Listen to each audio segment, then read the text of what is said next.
On most days, this is where you'll find Tim Huffman. He has no trepidation in dealing with these little miracle workers. It's very possible to have your own colony and be sustainable year after year, to get them through winter, to make your own queens, and to make your own honey. And this may look like beadlum, but Tim says they're busy, right? But they're focused. And these bee boxes are busier than an airport during the holidays, landings and departures. They're just doing their business. They could care less about us. Yeah, because you do have to be aware. Let me introduce you to our king bee. Hi, I'm Tim. I got my first bees in 2018. I was addicted shortly afterwards. Well, there are worse addictions, but first I had to ask Tim.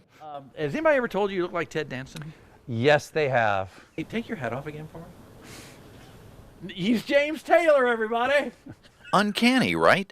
Now, let's get down to beesness of these guys. Did you know? Now, honeybees aren't native to Alaska, so they're not a critical part of our ecosystem, but they are across the country very important for many crops. Look at all that action. Is there a honey hierarchy?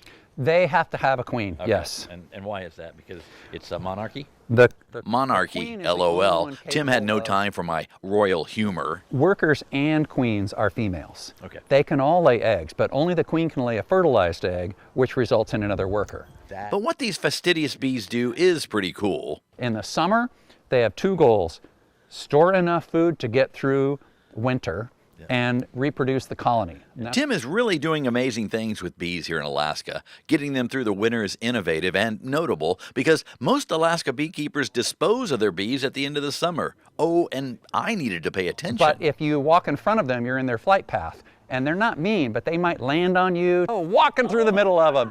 Whatever I just did, don't do that. Okay, now it was time to get an audience before Her Majesty the Queen. She's right there.